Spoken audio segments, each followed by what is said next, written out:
Hello and welcome to this week's episode of Strange Pathways. I'm your host, Scott Mort. Little business right off the top. I will be at Squonkapalooza in Johnstown, August 26th, 2023. Whether I actually have a vendor's booth or if I just go as a visitor, that still remains up in the air. But I will be there. I will make an appearance at some point. Just even as a visitor, if anybody would like to meet up, please message me at strangepathwaysmail@gmail.com and we'll figure out a meetup spot. I'm not hard to find. I'm the 5'5" guy who weighs 320 pounds. So pretty easy to find. What is a squonk? Whenever I first heard about this, some friends messaged me and they said, "Are you going to the squonk? It's the saddest cryptid ever." And I said, I've heard of snallygasters, I've heard of butler gargoyles, I've heard of ginosquas. I have never ever heard of a squonk. And apparently this is this small, hairless, wart-covered cryptid of Pennsylvania that if it cries, it dissolves. I was honestly stunned. I'd never heard of this. And I think once August 26th goes around, I'll have a squonk-themed episode. But until that time, enjoy the upcoming tales.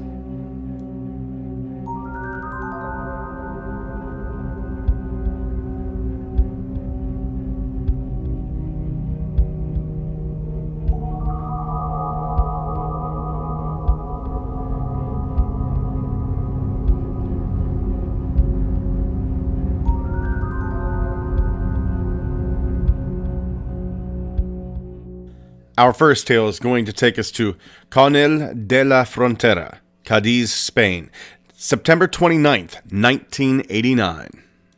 Every night between 8 and 9 p.m., 5 young friends from the town of Conil, they used to gather on the beach. Every night between 8 and 9 p.m. The reason? The lights. The strange lights that are appearing in the sky. These lights had been seen for several nights. They would move here and there, zipping across the sky, making near impossible turns, but doing it soundlessly. These lights had become an absolute attraction. People were coming from all over to see this strange phenomena. And it was this night, September 29th, these 5 young people, Isabel, her brother Lazaro, Lali Bermudez, Pedro Gonzalez, and Pedro Sanchez, they go out to watch the lights. This is like clockwork that they show up. Same thing happened in Point Pleasant, by the way. It was said during the height of high strangeness in Point Pleasant, if you wanted to see a UFO, all you needed to do was go out Wednesday at 10 p.m., look up, and you would probably see something. At about 8:45, the friends see something. It's crescent-shaped. There are red lights inside of it, and it's moving towards the village in absolute silence. Another 2 lights appear, one above their heads, another on the port of Conil. All in all, this lasts no more than half an hour. At 9 o'clock, about 50 meters away, out of the darkness appear the entities. Whatever it was, It was not human. The friends were hidden behind a mound, and through binoculars they saw the duo. Very tall. Possibly taller than 2 meters. They were dressed in white robes that reached all the way to the ground. They walked awkwardly. These entities, they have no face, no hair. And the entities know they're being watched. They move towards the group, and the group, frightened, runs away in terror. As the group is running, one of their number turns around and looks at the 2 entities. And they notice these 2 creatures have stopped, and their backs are turned to the young people. They're completely ignoring the young people. They themselves, these creatures, entities, beings, aliens, whatever you'd like to call them, they're watching a light in the sky. The young people stop. Now they're watching not just the light in the sky, but these beings as well. Soon, this blue sphere, small, it falls from the sky, and it stops a small distance from these entities. The entities, they sit in the sand, and they start to dig. They're making this horseshoe-shaped mound. The beings lay down on the sand, and this small blue sphere, they start bouncing it, tossing it to each other. They are playing on the sand. This group of 5, they're watching these two entities. And then they look out to the sea, and they see this dark figure. It's wrapped in a kind of fog. It looks like it's floating. And even though the 2 beings playing in the sand, they're tall, this one is even taller than them. Black clothing, monstrous white head, 2 large black holes instead of eyes. As soon as the tall entity was spotted, it was gone. But now the 2 beings lying in the sand, they had shapeshifted. They now looked human. They were a man and woman with Nordic features, very tall and blonde. The man was wearing jeans and a t-shirt. The woman, very tall, not as tall, but with long dark hair. She was wearing a long white skirt. This group of kids, they're confused. These 2 beings in their new forms start to walk toward the streets of Conil. 2 of the bravest of the group. They break from the other 3 young people and follow them. They stopped when they saw over the sea a sort of cloud approaching at high speeds towards them. Pedro Gonzalez looks through the binoculars, and he sees the tall, black-dressed being. The group, getting a little braver, they agreed to get closer to see it better. But that being then stopped and stared at them, then turned around and got lost in the shadows.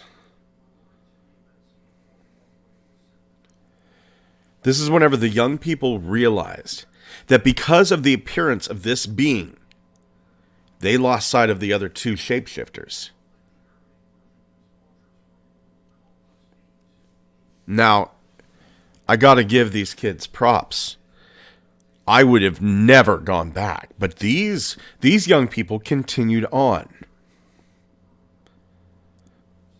They were waiting for the arrival of an acquaintance, one Juan Bermudez. They discussed what happened, decided we're not going to tell anybody.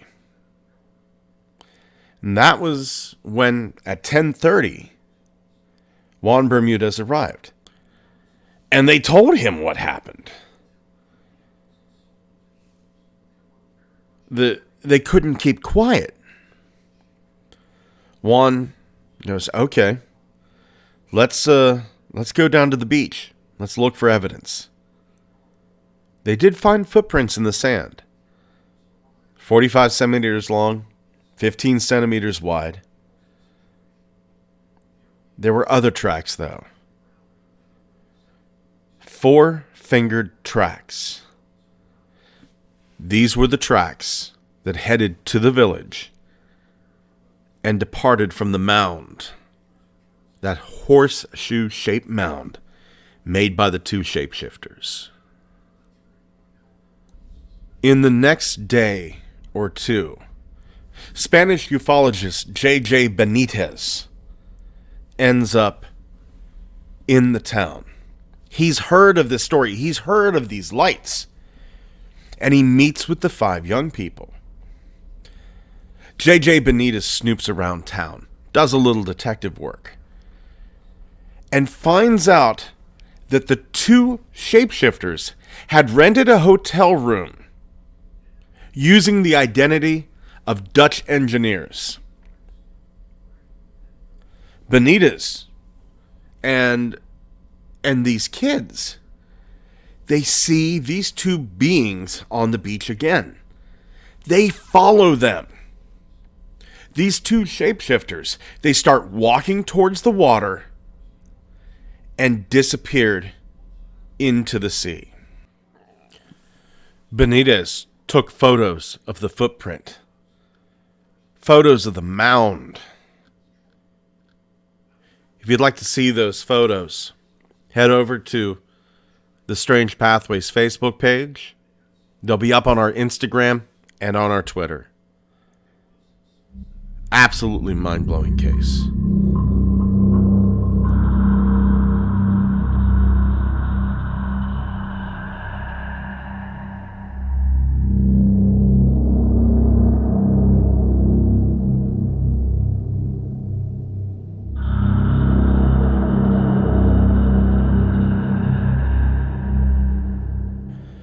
Our next case is honestly kind of messing with my head a little bit.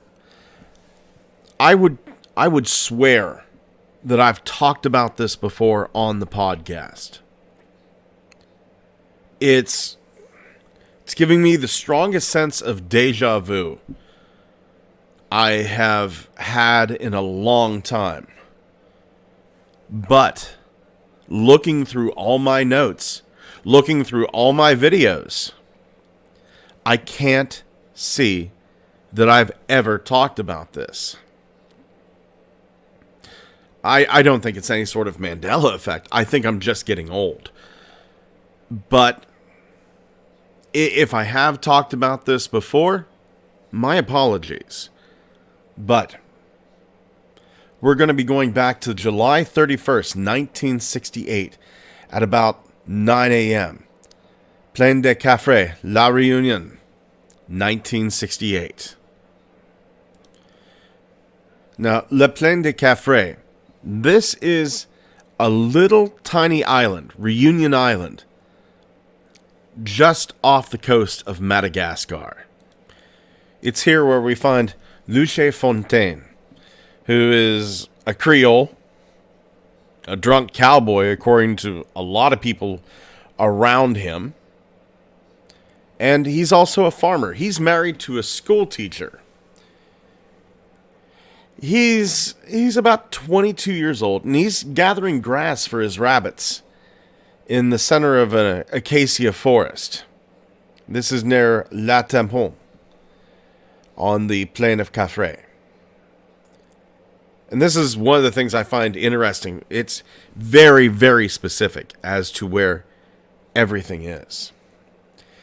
He was there for a little while, and soon he sees this oval-shaped object. Now, this object has a translucent center, dark blue ends, and it's hovering about 4 or 5 meters above him. It's about 25 meters away, but it's about 4 or 5 meters above him. So you figure standard person is about 1.5 meters tall. So it's about 6 meters off the ground. This craft is about 5 meters across, 2.5 meters high. And it is, even though it's blue and white, it's showing off this whitish light, like almost that ultraviolet welder's flash. And there are these large feet of metal, both above and below the machine itself. In the center of the craft, behind that translucent part, Luce Fontaine sees these two humanoid beings. They're about 90 centimeters high. And they're in this kind of bumpy suit. He called them the Michelin babies. They reminded him of the Michelin Man from the tire manufacturer. This is the part that seems really super familiar to me. Now, these little Michelin babies, 90 centimeters high, they're carrying sort of helmets, right? Partially masking their face. They're the little Michelin babies. They're kind of messing around a little bit, and then they realize they're being looked at.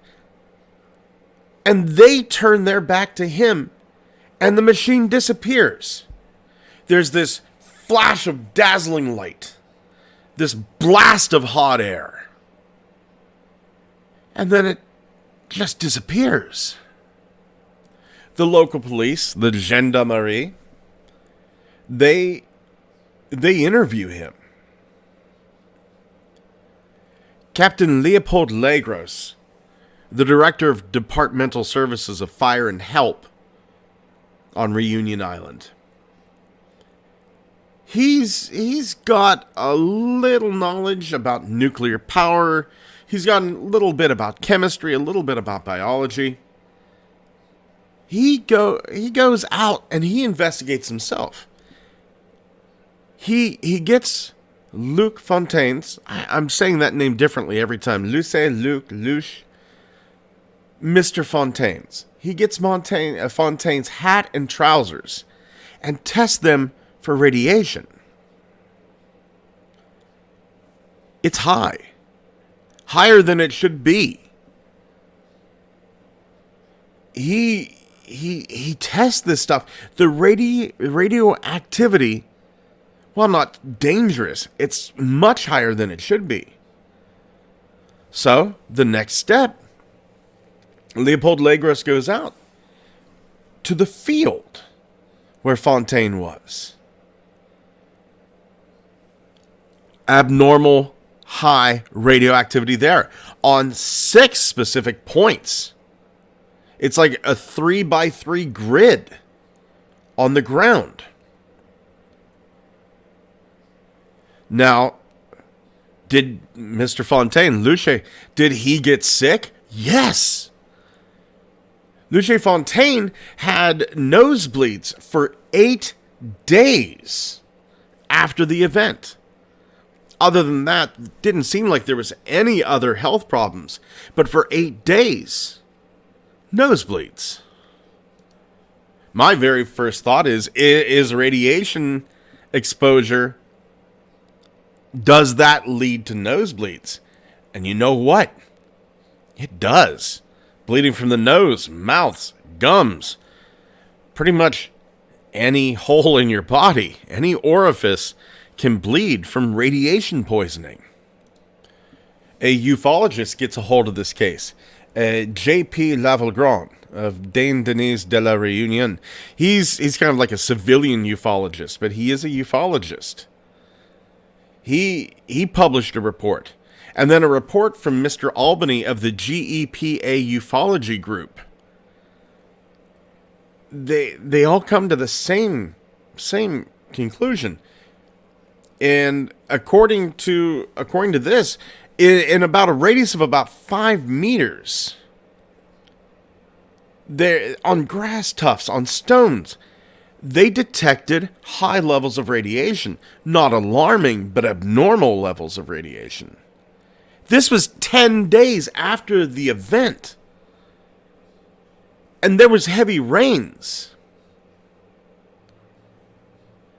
So, for them to still be able to find high levels of radiation, something clicked there. Something happened. For whatever it's worth, the story ends kind of oddly. Right where the observation happened, on the very spot of the sighting, a nightclub was built. It's one of the most famous nightclubs that's ever been on La Reunion. And it was called the Flying Saucer.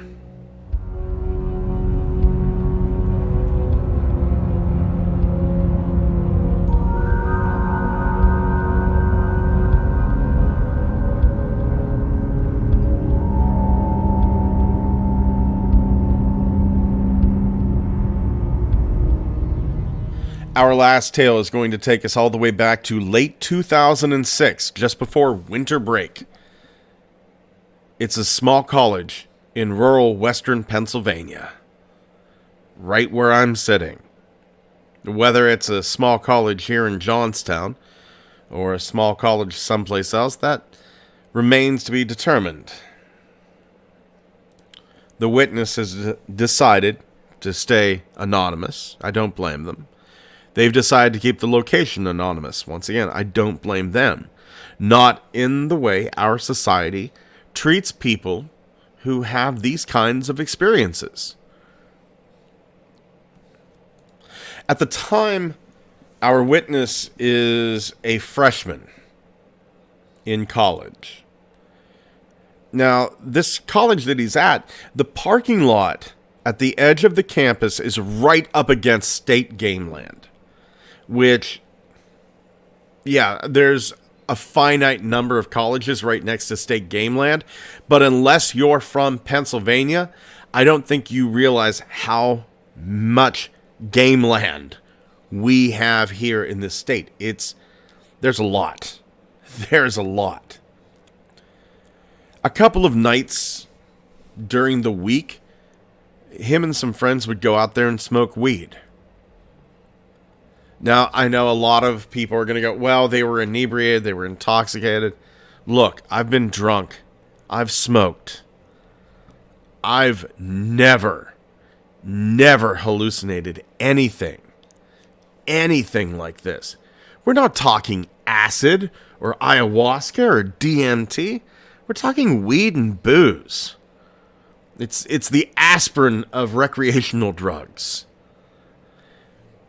They go out there and they go to their usual spot. There's this clearing and a fallen log. They sit on it, and just past this you could see from the parking lot, but just barely. Now, the witness says, look, this isn't the first time we've smoked. We're veterans. We're pros. We've done this time after time after time. Weird stuff. The only weird thing is we get high. Nothing ever happened. So they go ahead, pack a bowl, and they have one hit each. And they just talk quietly. It's really cold out. Temperatures in the teens. It's very still. If you're not familiar with cold temperatures, those still days, it's almost like the air is denser and sound travels better. It gets very, very still. Everything's hibernating. You don't hear scurries, mice. The world slows down whenever it's that cold. The world gets very, very quiet. and there was no wind that night. The witness took their first hit, hands the bowl and lighter back to the friends. Then he looks up to exhale, and he sees it through the smoke. There's a face in the trees. It's on the other side of the clearing, opposite the parking lot. It's just above a branch. 3 fingers are wrapping around this branch. Very long, narrow thumb. It sticks out several inches past the other fingers. And each of these fingers are tipped with a pointed nail. As the smoke clears, the witness gets a better look at the face. Very pale, gray skin. Bald, no eyebrows, no other hair of any kind, no ears. Big eyes, dark in color. And those eyes are catching just a little bit of the light from the parking lot. Makes them seem kind of reflective. The witness doesn't get a good look at the nose or the mouth because they're fixated on the eyes. He reaches over, taps his friend's knee, looks over at his friend. His friend sees it. He was staring at it. It's something they both saw independently. That's a good, if you ever do ghost hunting or Bigfoot hunting, here's a pro move for you. Don't go, hey, do you see that lady in the Victorian dress? Do you see that red-haired Bigfoot over there? Just say, do you see that? Let them describe it to you. Do you see that? Do you hear that? Let them verify for you. They look back at it. It's released its hand from the branch, and the fingers are very long, thin. And it moves backwards out of their sight.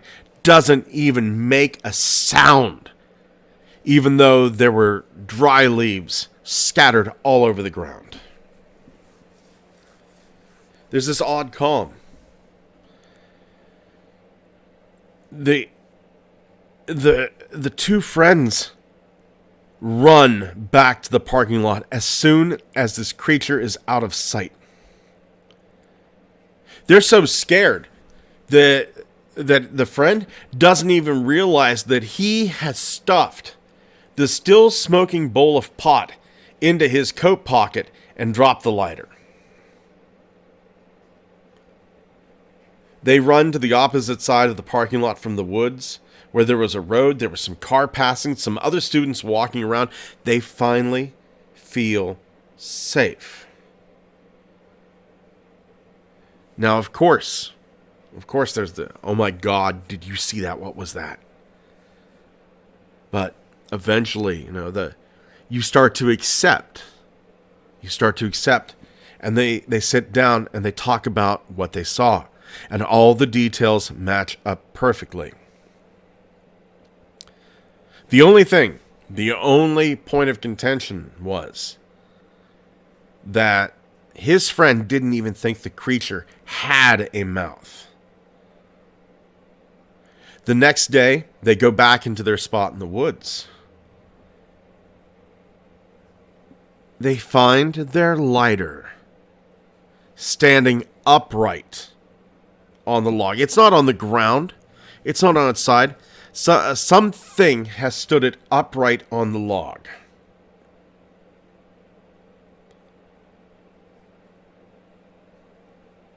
Something, it didn't fall that way. The odds of it falling that way are astronomical. Something took their lighter, sat it straight up on the log. They decide they're going to walk over to the tree where they saw this thing. They found the branch that it was holding on to, and it's about 12 feet off the ground. They can't even reach it by jumping. There's nothing around to get up there. Stumps, rocks, branches, nothing. The leaves on the ground had been disturbed all around the area. Not just tracks, but like something intentionally brushed the leaves away and then dug some holes. There was about 4 or 6 holes, 6 to 8 inches deep, maybe 2 or 3 inches wide. Now, his friend he was with, he was a biology major. He'd been an Eagle Scout. He now works in state parks. He knew the area's wildlife. Doesn't know of anything that would disturb the ground like that. Yeah, plenty of animals dig. Groundhogs, mice, squirrels, moles. But they don't sweep an area of leaves away. Now, of course, rather wisely, they never go back there again after dark. They never see it again.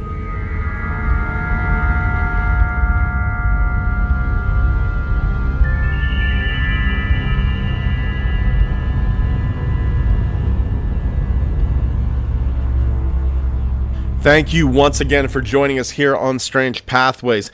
As I know more about Squonkapalooza, I will let you know. That is a promise. Huge thank you going out to everybody who listens, especially Anna and CERN and April and so many others. So many others. Thank you so much. Crystal, you too. Crystal, honestly, Anna and Crystal and CERN, those three, their kind words, they keep me going. There are days that I don't want to do this. But quite honestly, there are days that I don't want to get up out of bed. But knowing that they enjoy it, a lot of times it keeps me going. Don't get me wrong, 90% of the time I love doing this, but there is like a 10% of like, here we go again. But so thank you, Crystal, CERN, Anna, thank you so much. And so many others. So many others. If you'd like to see some photos about today's cases, Twitter, Pathways Strange, Instagram, Strange Pathways Podcast, or over on our Facebook page. If you want to, the week through, we're going to have other cases, small little mini cases, less than a minute, over on our TikTok, Strange Pathways Podcast. They'll be up there on Instagram as well, and on our YouTube channel as shorts. I have just gotten the hang of shorts, but every once in a while, it'll tell me they're shorts, but they don't come up as shorts. So, for whatever reason, believe me, I'm trying, I'm learning. Be sure to leave us a good review over on Apple Podcasts or Spotify. Get over to the YouTube. I'm trying to get those YouTube numbers up. Head on over to YouTube. Be sure to like, comment, subscribe, tell a friend. And hey, if you'd like to get in touch with me, whether it be to just say hi, to give me some advice, or, you know what, to tell me about something that happened to you, I will listen. strangepathwaysmail@gmail.com. Thank you once again from the bottom of my heart. I care so much about each and every one of the listeners. Thank you so much. Take care of yourselves and each other.